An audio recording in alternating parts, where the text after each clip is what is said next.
Hello नमस्ते नमस्कार welcome back to my channel. I hope सगळे मस्त मजेत आणि हेल्दी असाल।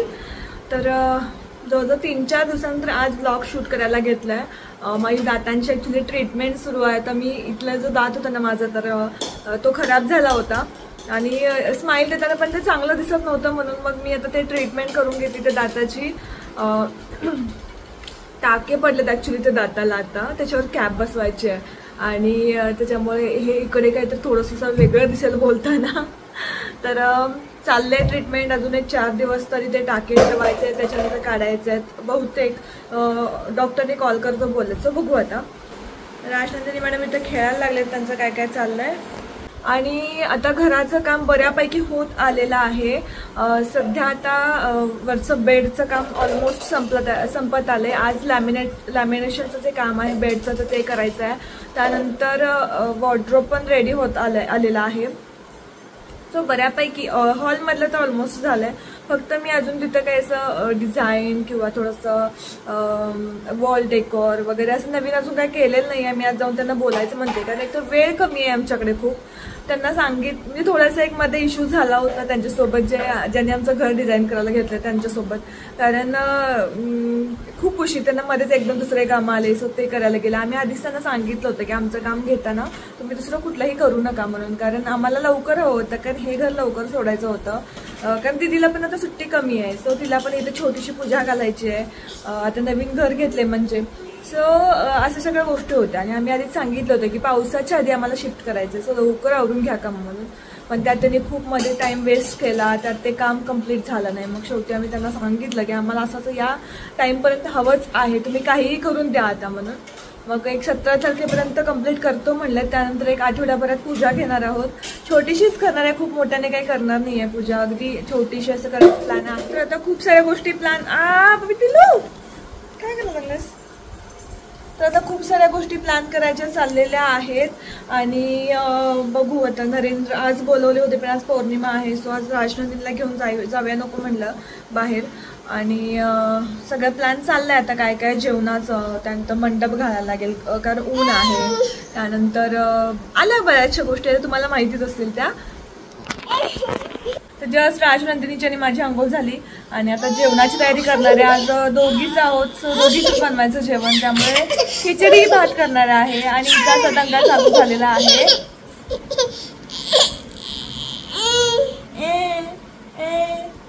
त्यामुळे आता पटकन एक साईडला खिचडी भात बनवायला घेते आणि मग बाकीची कामं आवरायची आहेत। खूप आज हिच्यासाठी ड्रायफ्रूटची पावडर पण बनवायची आहे, मखाना पावडर बनवायची आहे, सो स्टे ट्यून। नेमकं मी जेवण बनवायला घेणार आणि राजनंदिनी झोपली।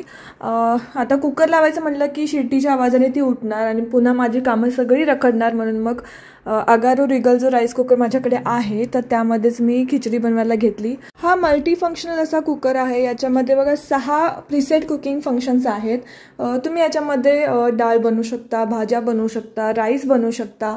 आता मी इथे खिचडी बनवते, फोडणी दिली मी आता इथे। त्यानंतर कढीपत्ता, कांदा आणि टोमॅटो असं जे काय आपल्याला खिचडीला नेहमी आपण वापरतो ते सगळे इन्ग्रेडियंट्स वापरलेले आहेत। राजनंदिनी आणि माझ्यासाठी मला बनवायची होती, त्यामुळे मी काही जास्त मसाले वगैरे नाही टाकणार आहे याच्यामध्ये। फक्त मिरची एक वापरली आहे आणि मीठ, हळद आणि आपला जो राईस आणि डाळ असते तर ती इतकंच। आणि आता याच्यामध्ये बघा पाणीसुद्धा टाकताना ना आपल्याला तिथे मेजरमेंट दिसत असेल तुम्हाला, त्यानुसार तुम्ही पाणी टाकू शकता। आता याचा मला फायदा असा होणार आहे की राजनंदिनी झोपले, सो याची शिटी मोठ्याने होत नाही, अगदी बारीक आवाज येतो, त्याच्यामुळे मला टेन्शन नाही आहे की ती उठेल याचं। तुम्ही यामध्ये स्टीमिंगवाले पदार्थ किंवा भाज्या वगैरे स्टीम करायचे असतात तरी सुद्धा करता येतात। जेवण बनवलेलं असेल तर ते जास्त वेळ तुम्हाला समजा असं गरम ठेवायचं असेल तर कीप वॉर्म नावाचं एक फंक्शन आहे, ते सुद्धा तुम्हाला वापरता येतं। काही उशिराने जेवण बनवायला स्टार्ट करायचं असेल समजा, तर तसं सुद्धा डिले स्टार्ट नावाचं एक फंक्शन आहे, ते सुद्धा तुम्ही यूज करू शकता। एका वेळेस 800 ग्रॅम इतका राईस याच्यामध्ये बनतो आणि इथे मी माझ्यासाठी घेत होते। राजनंदिनीला जेव्हा मी उशिराने जवळजवळ 1.5-2 तासानंतर दिलं, कोणतंही फंक्शन चालू नव्हतं, काही नव्हतं, तरी सुद्धा जेवण यामध्ये हे म्हणजे जो काही राईस होता तो गरमच होता। वरचेवर याचा वापर करत असते, तुम्ही जर परचेस केलं तर तुम्हाला अजिबात रिग्रेट फील नाही होणार। याची लिंक मी डिस्क्रिप्शन बॉक्समध्ये देते। तर यानंतर मी जेवण करून घेतलं, राजनंदिनी झोपले तोवर। त्यानंतर एक 15 मिनिटं आराम केला आणि मग म्हटलं ही कामं करून घेऊयात, बरेच दिवस राहिलं होतं। आणि राजनंदिनी ना काही करूच देत नाही मला अजिबात, आणि तिला गॅस जवळ घेऊन जायला थोडीशी भीती वाटते मला। आता ती खेळत होती थोडा वेळ, म्हणलं आपण हे काम आवरून घेऊयात. मग इथे ड्रायफ्रूट पावडर बनवायला घेते. म्हणजे कसं होतं की कधी अजून तिला मी दूध वगैरे वरचं स्टार्ट नाही केलेलं आणि तिला आवडतही नाही वेगळी गोष्ट, त्यामुळे थोडंसं आता एक अर्धी वाटी 1 वाटी वगैरे तर दिवसातनं दिलं पाहिजेत ना, म्हणून मग म्हणलं ही पावडर बनवून ठेवूया ड्रायफ्रूटची. त्याचसोबत खिरीमध्ये तिच्यासाठी किंवा शिऱ्यामध्ये वगैरे सुद्धा टाकता येते. आता शिरा बनवला तर आपण कसं आपल्यासाठी चॉप करून टाकतो, पण ते अजूनही मी थोडंसं रिस्की मानते राजनंदिनीसाठी. जरी बारीक बारीक तुकडे असले तरी सुद्धा नकोच वाटतं मला, म्हणून मग पावडर करूनच टाकलं तर तिच्यासाठीच ते बेनिफिशियल राहील, म्हणून मग इथे ड्रायफ्रूटची पावडर बनवली. मखाना पावडर सुद्धा बनवायची होती, तर जे पॅकेट आणलं होतं तर त्याच्यातलं अर्धे जे मखाने होते तर ते इथे मी पावडर बनवण्यासाठी थोडे क्रिस्पी करून घेते. आणि बाकीचे जे आहे ते मी थोडंसं त्याला असं तिखट मीठ किंवा थोडंसं चटपटीत बनवणार आहे, सो ते वेगळे ठेवलेत. तर या सगळ्याची पावडर इथे बनवून घेतली मी. नेक्स्ट 15 to 20 डेज जर जास्तच बिझी असणार आहेत, कारण घराचं काम पूर्ण होत आलंय, त्यात वास्तुशांती घ्यायची आहे आणि त्याची सगळी तयारी, मग सगळंच प्रिपरेशन आलं की कपड्यांपासून मग डेकोरेशन आलं, त्यानंतर जेवणाची तयारी, केटरिंग वगैरे, त्यानंतर पूजेसाठी लागणारं साहित्य, ह्या सगळ्याच गोष्टी सगळ्या मॅनेज करायच्या आहेत आता. त्यामुळे नेक्स्ट 15 ते 20 दिवसांसाठी राजनंदिनीसाठी जे काही लागणार आहे किंवा घरात सुद्धा जे काही लागणार आहे तर ते सगळं आताच या 2-3 दिवसामध्ये करून घेते, म्हणजे नंतर माझी गडबड पण होणार नाही. अजून एक माझं शूट सुद्धा आहे, आता तुम्हाला माहितीच आहे माझे काही ना काही तर शूट असतात, सो या सगळ्यातून मग राजनंदिनीकडे पण दुर्लक्ष व्हायला नको, म्हणून हे सगळं रेडी करून ठेवलं. अजून बरीच तयारी आहे तर ती हळूहळू करत जाईन मी. त्यानंतर इथे मधमाशांचं पोळं लागलं होतं आमच्या विंडोच्या इथं, तर ते सुद्धा एका माणसाला बोलून क्लीन करून घेतलं. मदर्स डे आहे आणि माझी तब्येत थोडी ठीक नाही वाटत आहे, त्यामुळे मला असं विशेष काही केलं नाही. नरेंद्रने प्लॅन केला होता काहीतरी, पण बाहेर गेलो नाही, त्यात पाऊससुद्धा पडला, सो प्लॅन सगळाच कॅन्सल केला. मला पण ठीक वाटत नव्हतं, तर नरेंद्रने केक आणलाय, आम्हाला सरप्राईज दिलाय. आणि आता बघा इकडे केक बघून पळून गेलीये.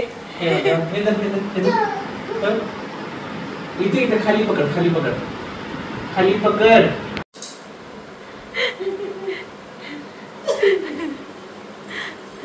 काय बाई, काय चाललंय बाळाचं? शोन्या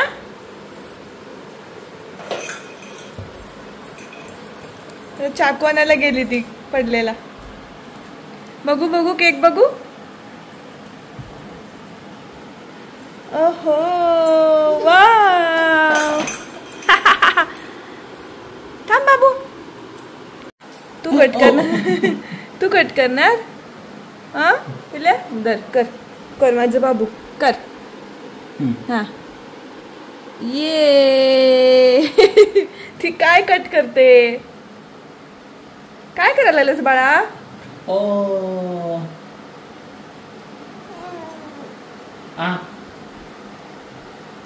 झाला टाइमपास झाला. हॅपी मदर्स डे बाबू. मी म्हणायचं तिला द्या आधी, तिला द्या. थांबा, क्रीम नका देऊ, केक द्या. हा केक द्या. काय बघ पप्पा द्यायला लागेल.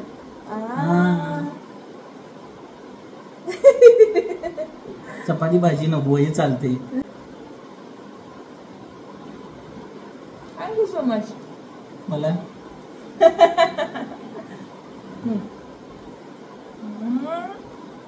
स्पून आणा.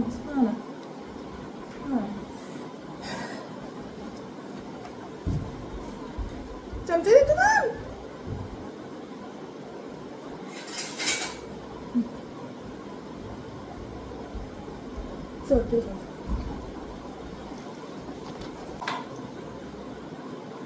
हाताचं बघायचं.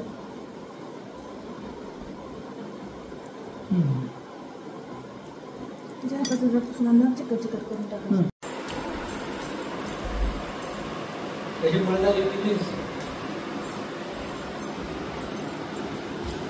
चमचाभर केक तरी राजनंदिनीने खाल्ला होता. तर आता तिचे दात घासायला घेतले. तिला ना खूप आवडतं दात घासून घ्यायला, किंवा स्वतःसुद्धा ती ब्रश कधी कधी आणून देते आणि घासायला लावते, किंवा स्वतःसुद्धा घासते. तुमच्या बेबीजसाठी हवा असेल ना तर हा ब्रश मेडिकलमध्ये भेटतो, तिथून तुम्ही घेऊ शकता. आय होप तुम्हाला हा व्हिडिओ आवडला असेल तर लाईक करा, शेअर करा आणि चॅनलला सबस्क्राईब करा. तर चला भेटूयात नेक्स्ट व्हिडिओमध्ये. बाय.